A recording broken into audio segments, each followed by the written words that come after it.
the second baseman. Minarick, and Bowling Green is out of the bottom of the 8th inning with no runs allowed. 3-1 Bowling Green going to the final 9th inning on ESPN3.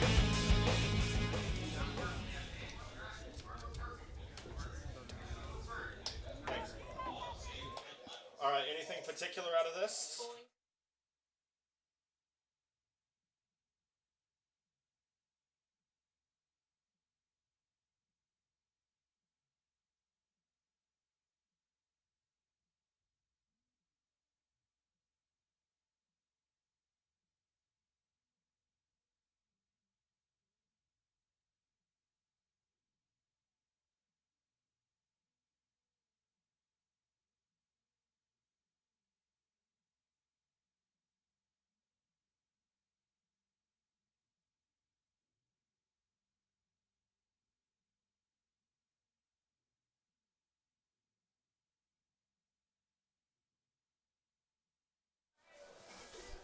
Mac wins. I know that. Gotcha. Okay. Starting with score. A scoreless bottom of the 8th inning for Ball State. That started off well with 2 runners on. 3-1 Bowling Green trying to hold on to a Game 1 win of a weekend series with their head coach Danny Schmidt, a long-time standing head coach for Bowling Green in his 26th season. 350 Mid-American Conference wins. He is just 24 wins away from 700. Started his career at Bowling Green back in 1991. 3rd all-time in MAC career coaching wins. One of those coaches that can bring the experience to a team, and he's been able to do that today. He knows Ball State well. He knows head coach Rich Maloney for Ball State well. He knows how Ball State can play, and he knows how to limit them, and so far that's exactly what they've been able to do. And without the ability of the Cardinals offense to capitalize on those opportunities, Schmitz has worked in the favor of the pitcher, working ahead in the count and working quickly, and Ball State just has not been able to counter that. Schmidt's experience against the Cardinals has proven to be a difference. Leading off the top of the 9th inning with Bowling Green, an attempt to get a couple of insurance runs, already leading 3-1, is Justin Mott. First pitch offered up by Brockhouse downstairs for a ball.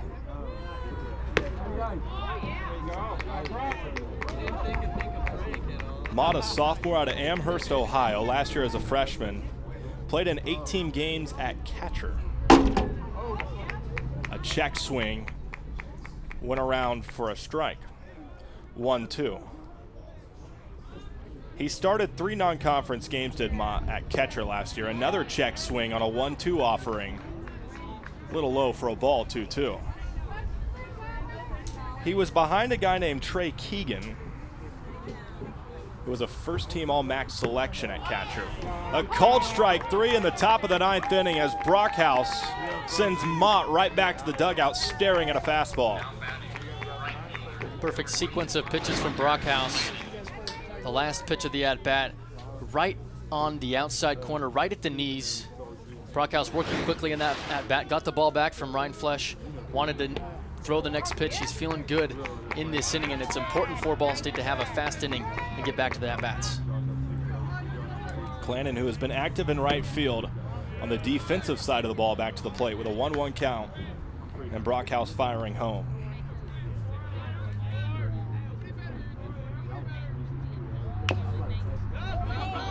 A bunt attempt, hopped off the front and then bounces behind the dish and foul. A 1-1 count. Push to 1-2.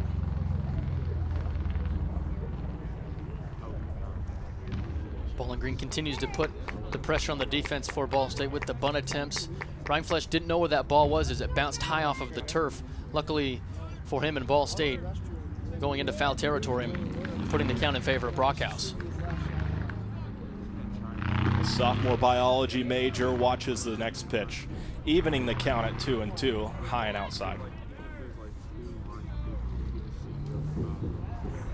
Brockhouse throwing, contact in between the gap of short and third as Maloney with a backhand throw to first in a 6-3. That is not in time as Clannon is safely aboard over at first. A nice effort by Maloney to get there and stop the ball. But the throw just not in time to a lunging Staten. Did everything he could, a nice back pick and over to first, but too fast down the line. That's a tough play to make for a shortstop, going into the hole, across your body, across the diamond. We've seen Maloney make that play before, but a quick runner down the line beats it just in time. We were there for like 10 minutes, and then he ditched out. And then the girl was pissed that we left. So,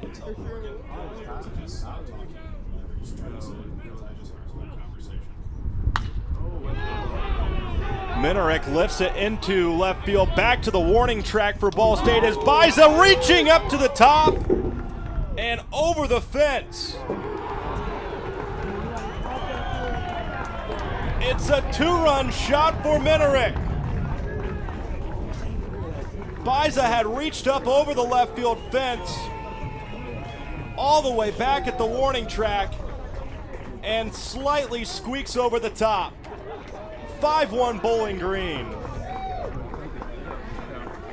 It looked as if Baiza almost came down with that ball, just squeaking over the fence. Brockhouse humming in a fastball, and doing the rest of it was Minarek, who now leads the team with 4 home runs, but a tough break for Ball State as Brockhouse was looking good in the inning before the last pitch there. In a 5-1 lead, 1 out, nobody on. Corey Brown with a chop to Staten, stepping on the bag for the second out. The work is going to be cut out for Ball State in the bottom of the 9th inning, but credit to Bowling Green here in the top of the 9th. Able to get at least 2 insurance runs. With Matt Smith, who has been their most productive hitter at the plate this season, standing back inside the batter's box.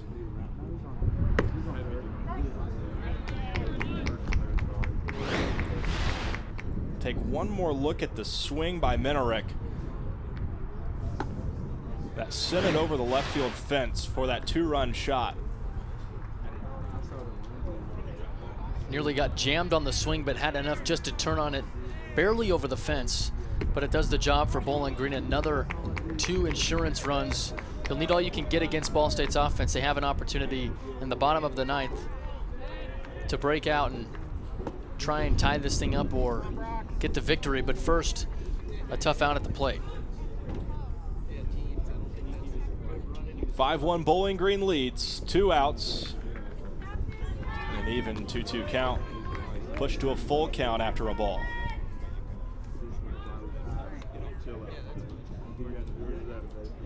Matt Smith, who hit cleanup last year, watches this one inside and high for a ball. Brockhouse has been throwing since the top of the 5th inning. Martin got the start, went 4 1/3.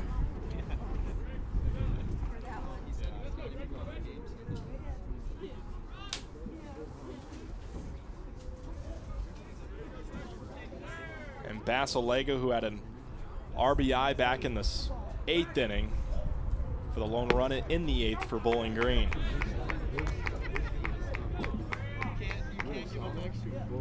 Third in batting average this season for Bowling Green. And facing an 0-1 count. Runner on first, 2 outs into the backstop netting for an 0-2. Important pitch for Brockhouse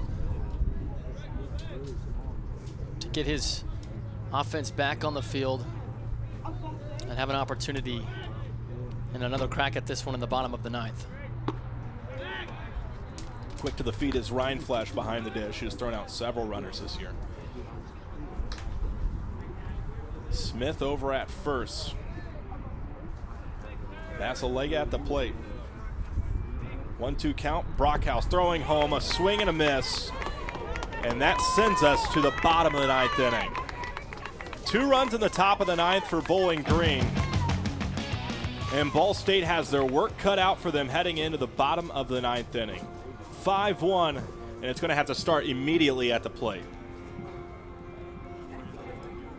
For Ball State, they'll need everything that they can get in the bottom of the ninth. Plesac leading things off, but this home run once again from Minerick of Bowling Green, proving for 2 runs in the top of the ninth inning. Called into question. It looked as if Roman Bice almost came down with it, but Ball State 2 runs allowed in the ninth. Will be Tony Landy out on the mound to throw for Bowling Green, who came in the 8th inning to shut down any threat that Ball State would have had. Plesac to lead things off. Ball State will need 4 runs to push extras, 5 to walk off.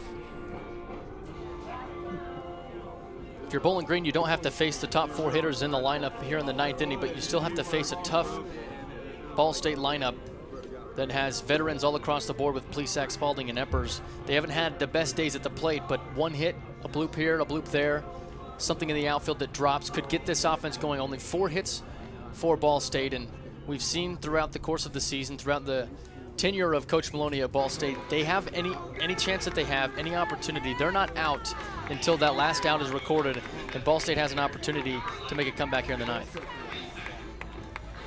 Zach Plesac, a guy that's hitting above 300 at 313, scheduled to start at pitcher tomorrow for Ball State. To lead off at the bottom of the 9th inning, Landy throwing home the right-hander outside, called on as a ball.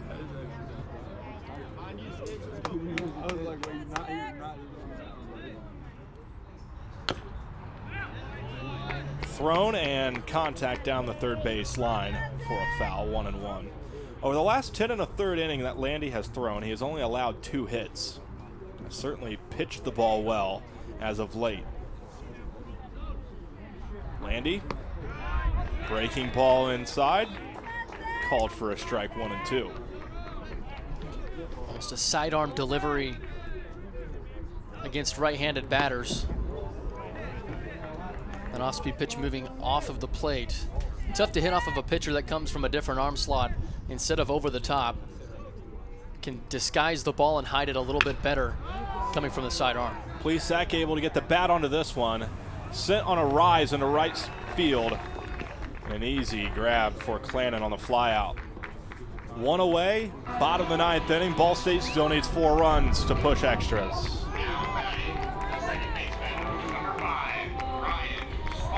Senior Ryan Spalding to the plate. He has reached base in now 11 straight games, which is the longest streak on the team.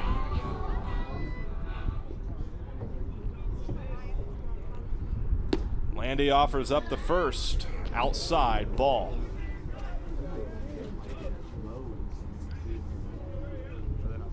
Spalding was 0 for 3 on Tuesday at Purdue in the loss, in which Ball State fell 9-2 to Purdue. In this situation at the plate, you don't have to worry about working the pitch count anymore. It's the 9th inning. Anything you get that you like, and it's a pitch you're looking for, and they have to take advantage of that at the plate. And Spalding does a nice job getting on base to get something going for Ball State. Easy day of work at the plate for Spalding. 4 pitches, 4 balls, and safely takes first.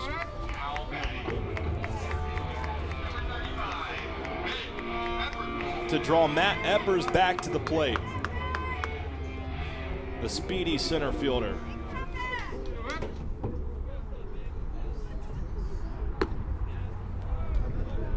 Inside on the first pitch for a ball. At this point, any way you can reach base safely, get something, even a slow roller in the infield, any way you can reach will do it for Ball State. Just continue to find a way to get base runners, move runners across. And with Eppers' speed, we've seen Coach Maloney also have him bunt a lot because he's able to advance the runner but also be safe, so it puts him in a scoring position. Down 4 runs with an out in the bottom of the 9th inning. Bowling Green trying to take game 1 of the weekend series. Landing, throwing, and outside 2-0.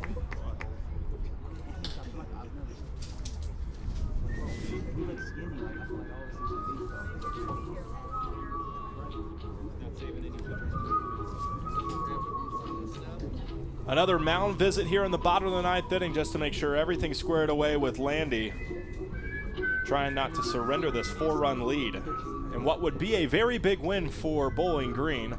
You knock off a team in Ball State that's 9-3, tied for the first overall seed in the conference.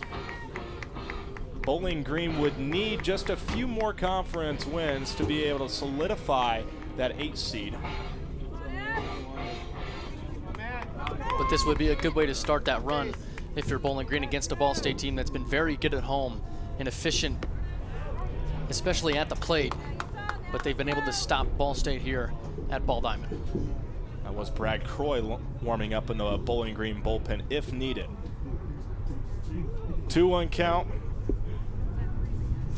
Eppers watching, evening it up at 2-2 on the called strike.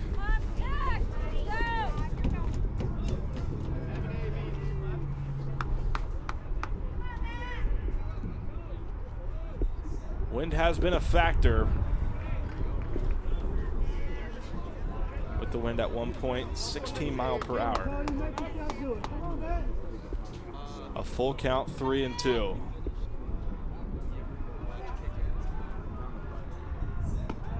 High inside and walks Eppers.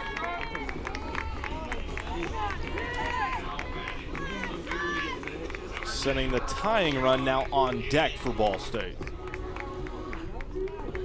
Just what you want if you're Ball State. Back-to-back walks. Spalding and Eppers, veteran presence, watching some pitches. Didn't get anything they wanted to hit. Didn't want to take any chances on pitches off the plate. That brings up another veteran in Kennedy.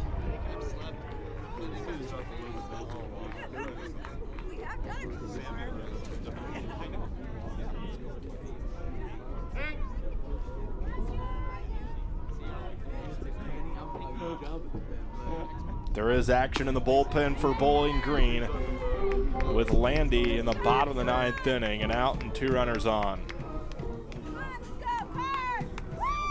Landy starting to labor, leaving pitches up in the zone against Kennedy in this at-bat.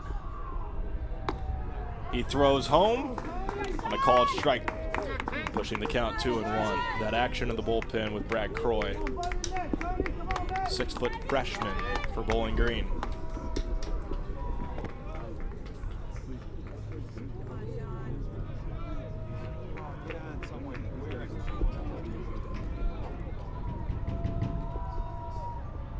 Landy throwing home with 2 runners on, evening the count 2-2. Kennedy is strikeout prone, the 2nd most strikeouts this season for any Ball State player. Kennedy with 28 entering the game. He swings here and goes down swinging for the 29th time this season. Tough pitch, high and tight. Looked too good for Kennedy not to swing at. One of those pitches that look good coming off of the hand of a pitcher, but just inside. And it's up to Roman Bisa for Ball State to see if he can extend this game to send it back to the top of the order, which is all Ball State needs. As Kennedy, a pitch high and tight.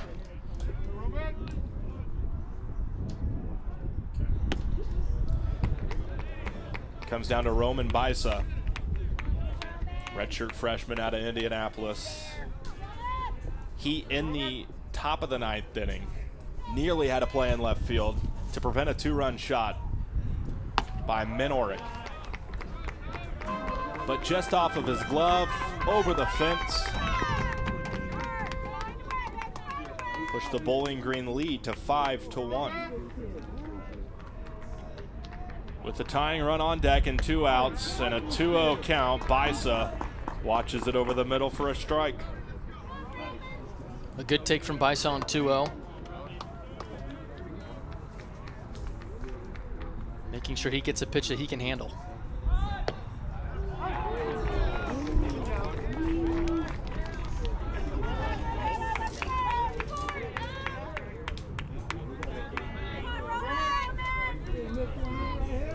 Ball State down to their final out and potentially the final pitch, a 2-2 count.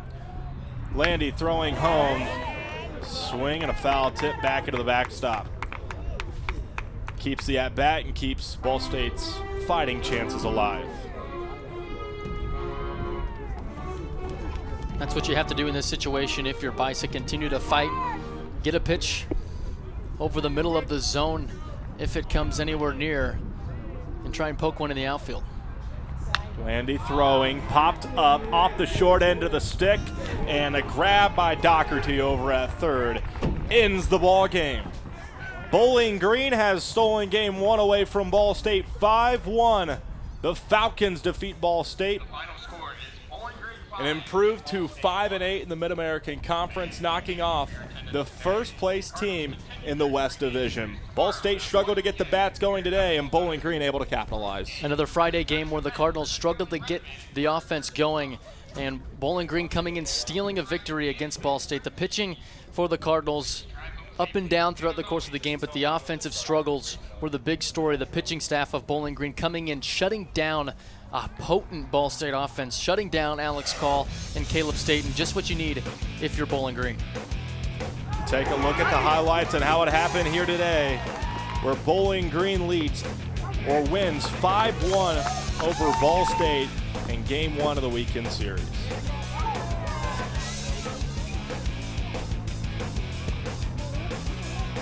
Bowling Green walks away winners. So for Alexis Williams down on the field, Nick Tittle and Jarrett James here in the booth, I'm Tyler Bradfield saying so long from First Merchants Ballpark in Muncie, Indiana, where the final score is 5-1.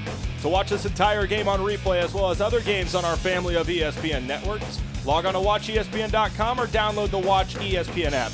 This has been a presentation of ESPN, the worldwide leader of sports.